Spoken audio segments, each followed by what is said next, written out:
ሰላም ሰላም ቤተሰብ እንደምን ዋላችሁ፣ እንደምን አደራችሁ በያላችሁበት ቦታ። የዛሬውን ዜና እኔ እንደ ሰበር ዜና አድርጌ ነው እንትን የምለው። እኔ ሰበር ዜና ብዬዋለሁ። የሚሞት የማይመስል ሰው ነው የሞተው። የኢራኑ ንጉሥ እንበለው እንግዲህ በእነሱ አጠራር የኢራን የበላይ መሪ አያቶላ አልሐሚኒ እንግዲህ በትናንትናው ዕለት ማረፋቸውን የኢራኑ መንግስት አምኗል ማለት ነው። በፊት ያንን ነገር አስተባብሎ ነበር እንዳልሞቱ፣ ግን አሁን አስተባብሏል ማነው ተናግሯል ማለት ነው። እና ያንን ዜናን ካቀረብኩላችሁ በኋላ ምናልባት ጊዜ ካለኝ ኢራን ወይም ደግሞ ፐርሺያ የምትባለው ሀገር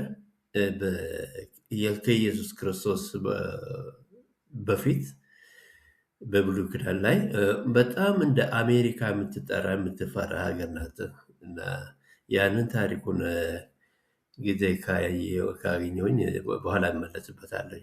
በጣም እዛ አካባቢ ኢራቅ ነበረች ሀያል መንግስት፣ ከዛ በኋላ ለፐርሺያ እና እንደዛ እያለ በኋላ ከመጽሐፍ ቅዱስ አንጻር ያንን በብሉይ ኪዳን ያለውን እገልጽላችኋለሁ ማለት ነው። ምክንያቱም ብሉይ ኪዳንና ቁራን እንዲሁም የእስራኤል የሚያመልኩት የይሁዳ አምልኮ ኦልሞስት አንድ አይነት ነው። ምንም እንትን ልዩነት የለውም። የሚለያዩት ከኢየሱስ ክርስቶስ ልደት በኋላ ነው። እንግዲህ እኛ ክርስቲያኖች ኢየሱስን እንደ አምላክ እግዚአብሔር አድርገን ስናይ፣ ሙስሊሞቹ ደግሞ እንደ ነቢይ አድርገው ነው የሚያዩት። ተራ ነቢይ፣ በቃ እንደ መሐመድ አራተኛ ነቢይ አድርገው ነው የምጠሩት። ሙሴን፣ ኢየሱስ፣ መሐመድ እንደ ነቢይ አድርገው ነው የሚያዩት። ግን ከዛ በፊት ያለውም በብሉይ ኪዳን ውስጥ አንድ አይነት ነው። ይሁዳዎቹ ደግሞ ሰው ነው የሚሉት እና አሁንም እንደዛ ነው የሚያምኑት። እና ለማንኛውም ወደዛ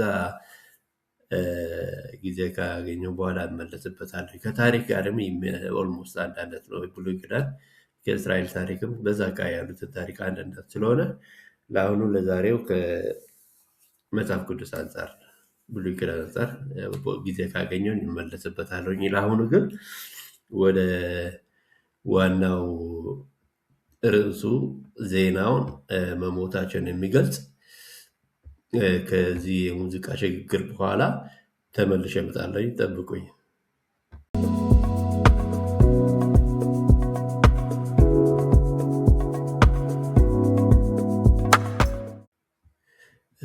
ተመልሼ መጥቻለሁኝ። እንግዲህ መሞታቸውን ዜና እንደሚከተለው አቀርባለኝ ማለት ነው። የኢራን የበላይ መሪ አያቶላ አልሐመኒ መሞታቸው ተረጋግጧል ይላል ዜናው። እሳቸው የተገደሉት ቅዳሜ ማለትም በትናንትናው ዕለት የካቲት 21 ነበር። በማለዳ የተገደሉትም በትናንትናው በማለዳ ሲሆን ግድያው የተፈጸመው አሜሪካና እስራኤል በጋራ በፈጸሙት ተከታታይ የአየር ድብደባ ነው። ይሄ እንግዲህ ዘገባውን የዘገበው ቢቢሲ ነው ማለት ነው። የክስተቱ ዋና ዋና ዝርዝሮች የኢራን መንግስት መገናኛ ብዙሃን እንዲሁም የሀገሪቱ ብሔራዊ ደህንነት ምክር ቤት በመጀመሪያ ከቆዩ በኋላ መሪው መሞታቸውን በይፋ አረጋግጠዋል። ድብደባ የተፈጸመው በቴህራን የሚገኘው የመሪው መኖሪያ ግቢ ኢላማ በማድረግ ሲሆን በወቅቱ መሪው ተግባራቸውን እያከናወኑ እንደነበር ተገልጸዋል። በዚህ የአጥቂ ማዕበል ወደ 40 የሚጠጉ ሌሎች የኢራን ባለስልጣናት መገደላቸውን ሪፖርቶች ያመለክታሉ። ኢራን የ86 ዓመቱን መሪ ለማክበር የ40 ቀናት የሀዘን ጊዜ እና የ7 ቀን የህዝብ በዓላት አውጃለች። እንግዲህ በመሪው መሞት እንግዲህ የ40 ቀን የሀዘን ጊዜ እና የ7 ቀን የህዝብ በዓላት እንዲከበር አውጃለች ይላል ዜናው። እንግዲህ ከቢቢሲ ነው። ይህ ቢቢሲ ብቻ ሳይሆን ሁሉም ዓለም አቀፍ ሚዲያዎች የዘገቡት ነው፣ እየዘገቡ ያሉት ዜና ነው እና ተረጋግጧል። የሀገሪቱ መንግስት አረጋግጧል ይህን ነገር እና የወቅቱ ሁኔታ ሐሚኒ ለ37 ዓመታት ያህል የገዙ ሲሆን ሞታቸው ግልጽ የሆነ ተተኪ አላስቀመጠም። የሊቃውንት ጉባኤ አዲስ መሪ ለመሾም በቅርቡ ይገናኛል ተብሎ ይጠበቃል። የኢራን አብዮታዊ ዘበኛ ወይም ደግሞ እስከ አይአርጂሲ አስከፊ ጥቃት ለመሰንዘር ዝቷል። እንዲሁም በዱባይ፣ ዶሃ እና እስራኤል በሚገኙ የአሜሪካ የጦር ሰፈሮች እና ወዳጆች ላይ የአጸፋ ጥቃቶች መፈጸማቸው ተዘግቧል።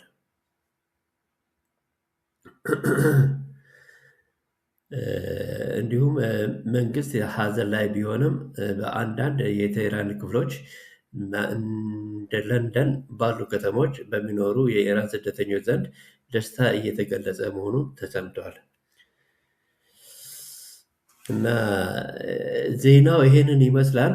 እንግዲህ ቅድም እንዳልኳችሁ ስለ ፐርሺያ ወይም ደግሞ በብሉይ ኪዳን ፐርሺያ ተብሎ ነበር የምጠራው ኢራን እና በብሉይ ኪዳን አንጻር ታሪካቸው ምን ይመስላል የሚለውን እና በጣም እንደ አሜሪካ ታላቅ ሀገር ነበረች። እሱን ደግሞ ከዚህ የሙዚቃ ሽግግር በኋላ እመለሳለሁ። ጠብቁ።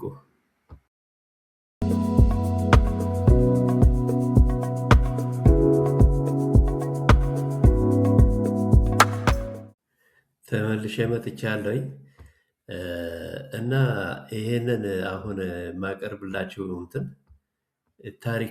ታሪኩን የኢራንን ታሪክ በተመለከተ ነው እና ከመጽሐፍ ቅዱስ አንጻር ምን ይመስላል? እንግዲህ መጽሐፍ ቅዱስ በብሉይ ኪዳን ጊዜ ታሪኩ ኦልሞስት የሙስሊሞችም አንድ አይነት ነው፣ የይሁዳም አንድ አይነት ነው ብዬ ነበር። ኤቨን ዓለማዊ ታሪክም የሚጻፈው እንትኖችም ታሪካቸው አንድ ነው። ምን እንትን የለውም። የእስራኤል በዛ አካባቢ ያሉትን ታሪኮችን ነው የሚገልጸው እና ሀሳቡን ጀነራሊ አጠቃላይ ሁኔታውን አሁን በማነብበት ሰዓት እንድትረዱ እንዲያስችላችሁ ምንድን ነው የሚጀምረው ታሪኩ እስራኤላውያን እግዚአብሔርን በጣም አሳዝነው ነበር እና ቤተክርስቲያን ቤተ መቅደስ ውስጥ ይሄ ባዕድ አምልኮትን፣ ስዕሎችን ምናምን የመሳሰሉትን ያመልኩ ነበር። በዛ እግዚአብሔር ተቆጣ፣ በኢራቅ እንድትመታ ተደረገ ማለት ነው።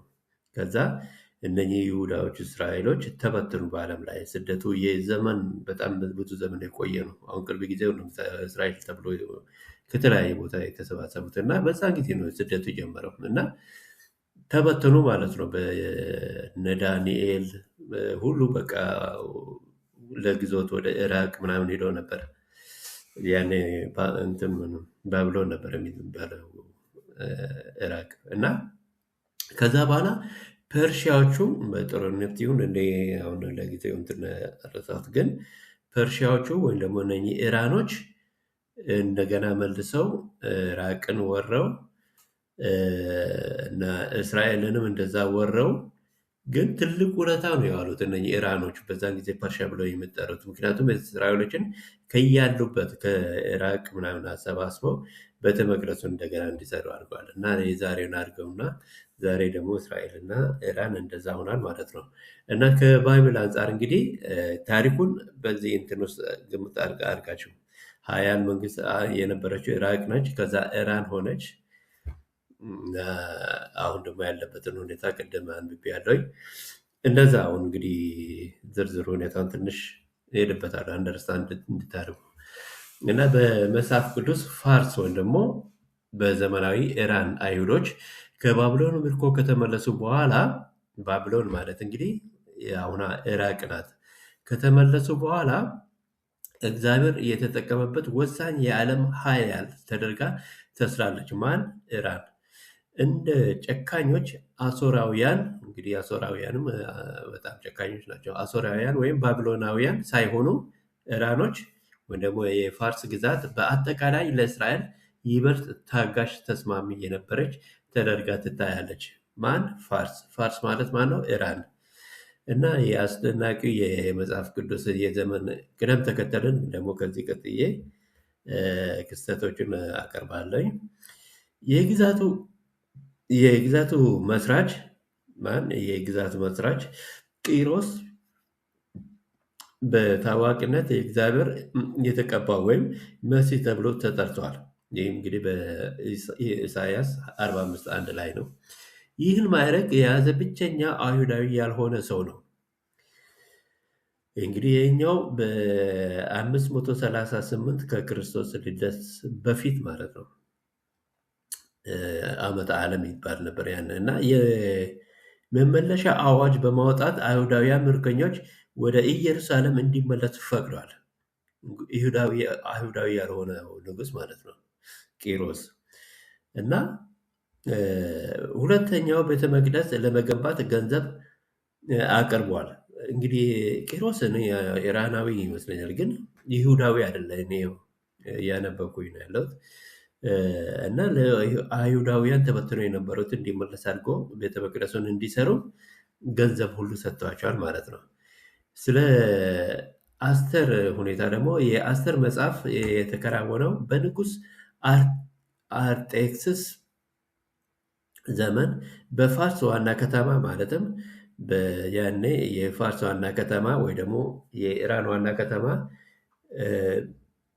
በሱሳ ነው የምትባለው እና በዛን ጊዜ የአስተር መጽሐፍ የተከናወነ ንጉሥ አርጤክስስ ዘመን በፋርስ ወይንም ደግሞ በኢራን ዋና ከተማ በሱሳ ነው። ታሪኩ አይሁዳዊነት ንግሥት እና የአጎቷ ልጅ መርዶኪዮስ ሕዝባቸውን ከዘር ማጥፋት ሴራ እንዴት እንዳዳኑ ይተርካል። እንግዲህ መጽሐፍ ቅዱስም ወይ ቁርአንም ላይ ሊኖር ይችላል። ያንን ማንበብ ነው እንግዲህ እንዴት እንደታደገች ይሁዳውያንን ለመጨረስ እነሱ አስቴር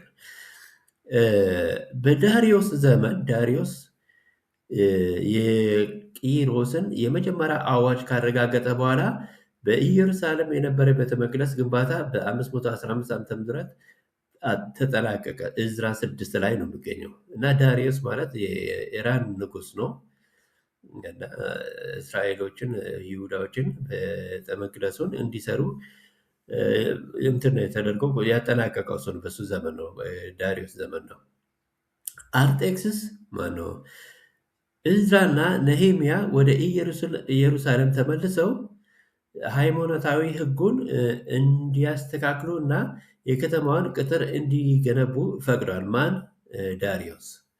ዳሪዮስ የኢራን ንጉሥ። እዝራና ነሄሚያ ከተሰደዱበት ወደ ኢየሩሳሌም ተመልሰው ሃይማኖታዊ ሕጉን እንዲያስተካክሉና የከተማውን ቅጥር እንዲገነቡ ፈቅዷል ይላል። ይህም የተጻፈው በእዝራ 7 ነህምያ 2 ላይ ነው የተጻፈው መጽሐፍ ቅዱስ በብሉይ ኪዳን ማለት ነው። በቁርአንም በተለያዩ ይሁዳም አለ። ምክንያቱም ብሉይ ኪዳን ሁሉም አንድ አይነት እንትን አላቸው። ልዩነታቸው ከኢየሱስ ክርስቶስ ልደት በኋላ ያለው በኢየሱስ ክርስቶስ ላይ የሆነውን እንጂ ከዛ በፊት ኦልሞስት ሁሉም ተመሳሳይነት አላቸው እና አሁን ይሄ ፐርሺያ ወይ ደግሞ ኢራን እንደ አሜሪካ ሀያል ሀገር ነበረች እና ለእስራኤል ትልቅ ውለታ የዋለች ነው። የዛሬውን አያርገውና ኢቨን እስራኤሎች ራሳቸው ወደ ሀገራቸው ሲመለሱ በ1947 ወዳጅ ነበሩ እና መጨረሻ ላይ በዚህ አሁን ሟቹ ሰው ምክንያት ይመስለኛል በቃ ተለያዩ፣ እንደ ጠላት መታየት ጀመሩ።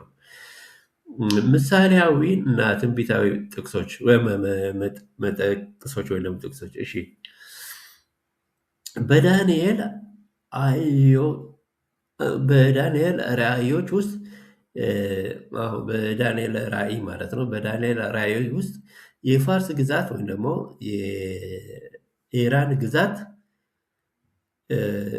ድብ ዳንኤል 7:5 እና 2 ቀንድ ያለው በግ ዳንኤል 8:3 ላይ የተጻፈ ነው። በ20 ላይ ያለ ተብላ የተመሰለች ሲሆን ይህ በሜዶን ላይ የነበራትን የበላይነት እና በሶስት አቅጣጫ መስፋፋቷን ያሳያል። እንግዲህ ዳንኤል በራእይ ይታወቃል ማለት ነው። ይሄ በህልም ምናምን እና አይቶ ነበር ስለ ፋርስ ግዛት ድብ ማለት የእንስሳ እንትን ነው። ዳንኤል 7:5 ላይ የተጻፈ እና 2 ቀንድ ያለው ድብ እና ወይም ደግሞ ድብ ያለው በግ እና ይሄ በዳንኤል ኦኬ ቁጥሩን ልተውና ድብ በግ ተብላ የተመሰለች ሲሆን ይህ በሜዶን ላይ የነበራትን የበላይነት እና በሶስት አቅጣጫዎች መስፋፋቷን ያሳያል። እና በሶስት አቅጣጫዎች የፋርስ መንግስት መስፋፋቱን ያሳያል ማለት ነው። ያኔ ዳንኤል የት ነበር? ባግዳድ ወይም ደግሞ የዛሬቷ ኢራቅ ግዞት ላይ ነበር ማለት ነው። ስደት ላይ ነበር ማለት ነው። እዛ ላይ ህልም ያየውን ነው የምናገረው መጽሐፍ ቅዱስ እንግዲህ ስለ ኢራን በሶስት አቅጣጫዎች እንደምስፋፋ የፋርስ አለቃ እሺ ዳንኤል 13 ላይ መለኮታዊ መልእክተኛ ለ21 ቀናት ያዘገየውን የፋርስ የመንግስት አለቃ ይጠቅሳል። ይህ ብዙውን ጊዜ ከክልሉ ጋር የተያዘ የአጋንንት መንፈሳዊ ኃይል ወይም መልአክ ተደርጎ ይተረጎማል። እና የፋርስ አለቃው ያኔ የነበረው ንጉስ እንግዲህ መንፈሳዊ ኃይል ወደ ምንድን ነው ይሄ የአጋንንት መንፈሳዊ ኃይል ተብሎ ነው የሚተረጎመው። እሺ የመጨረሻ ዘመን ትንቢት በሕዝቅኤል 38:5 ላይ የተጻፈውን ነው። ፋርስ እስራኤልን በሚወር ጥምረት ውስጥ የጎግ አጋርና ተደርጋ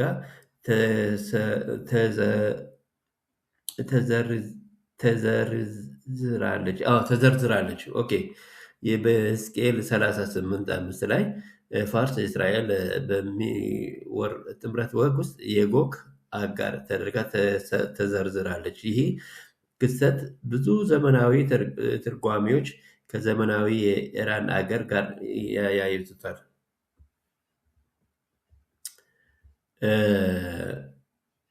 ያያይዙታል ይላል።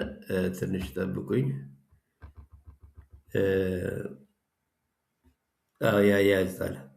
ስለ ሰብአ ሰገል ፋርሳውያን ተብለው ባይጠሩም ኢየሱስ የጎበኙት ሰብአ ሰገል የመጡት ከፋርስ አካባቢ እንደሆነ ይታመናል። ማለትም ይሄ ሰብአ ሰገል በኢየሱስ ክርስቶስ ዘመን ከኢራን እንደመጡ ነው የሚገመተው። ሰብአ ሰገል የሚባለው እንግዲህ አስተካክሉኝ ከተሳሳትኩኝ ኢየሱስ ክርስቶስ የተወለደ ጊዜ የመጡት ሰዎች ናቸው መሰለኝ። ያለው ነው እንግዲህ እንደዛ ይመስለኛል። እና ያነበብኩት ይህን ይመስላል ማለት ነው። ስላዳመጣችሁኝ አመሰግናለሁኝ። እንግዲህ ይህ ሚዲያ ዜናዎችንም ዘገባዎችንም ማስረጃዎችን መረጃዎችን የሚያቀርበው በእውነትና በእውቀት ላይ የተመሰረተ በመሆኑ አንዳንዴም ከታሪክም ከባይብልም ባክግራውንድ ሂስትሪ ተመሳሳይነት እንደ ዛሬ ካገኘም እንደዛ ያቀርብላቸዋል። እንግዲህ እነኚህ መረጃዎችን ተደራሽ ላይ ሌሎቹን እንዲሆን ላይክ፣ ሼር እና ሰብስክራይብ አድርጉ። ስላዳመጣችሁኝ አመሰግናለሁ።